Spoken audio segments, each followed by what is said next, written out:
Hello, my name is Carla Foster, and today I'd like to teach you how to properly apply a wet to dry dressing on a wound. My background is that I've been a nurse for 23 years, and during that time I've taken care of lots of wounds. Some of them have been mild, and some of them have been complicated. Regardless of the wound, it's equally important that we perform this procedure correctly. Intermountain Healthcare in 2022 tells us that incorrect wound care can lead to improper wound healing and it increases the risk for infection. We certainly do not want to be responsible for that. Knowing how to properly perform and apply a wet to dry dressing will not only benefit your patient, but it will also benefit you in your career as a nurse. You can also pass along that information to your colleagues so that you can ensure that the correct procedure will always be followed. It's basically 3 steps. You'll gather your supplies, clean your wound, and apply the dressing. So there's 2 different types of supplies that will be needed, wet and dry. First, we're going to gather our dry supplies, and those include non-sterile gloves, sterile 4x4 gauze pads, a soft, clean washcloth, a large dry dressing pad, Kerlix, medical tape, and a clean bowl.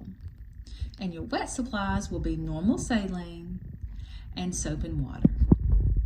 Now that you have all your supplies gathered, it's time to make sure you know how to apply this dressing before you go into the room.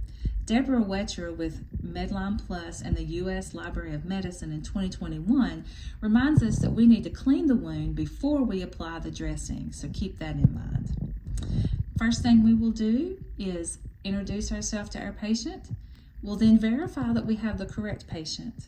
Make sure they're comfortable, answer all their questions, explain what we're doing, both before we do it and while we're doing it. If they have an old dressing on, we'll make sure to take that off before we start.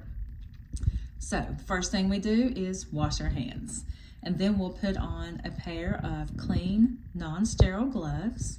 You'll remove that old dressing if it's there, discard of it, discard of your gloves, wash your hands again, and put on a clean pair of gloves. Now we'll clean our wound. You can use either normal saline or soap and water, and you can do that with a washcloth or 4x4 gauze pad. Either one is fine.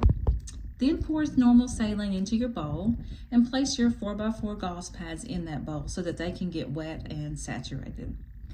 You'll then place the wet 4x4 gauze pads on your wound and make sure every part of your wound is covered. You'll then cover that with dry 4x4 gauze pads and then cover that with a dry dressing pad. Adam Medical Encyclopedia in 2022 tells us how important it is to keep our dressing secure.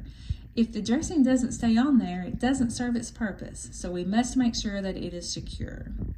You'll then wrap your wound with Kerlix and secure it with medical tape. Now, if you're dressing an area that can't be wrapped, you can just use your medical tape and that should keep it in place just fine.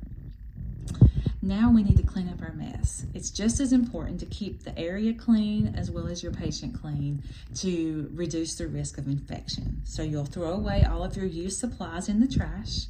Your soiled supplies will go into a red biohazard bag though, and that bag will be tied because it'll be disposed of differently from the regular trash. You'll then clean up your area with whatever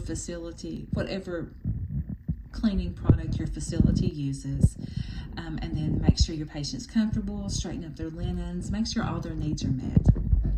You'll then throw away your gloves, wash your hands, and document the procedure in the patient's medical record. So basically, you gather your supplies, clean your wound, apply the dressing, and clean up the mess.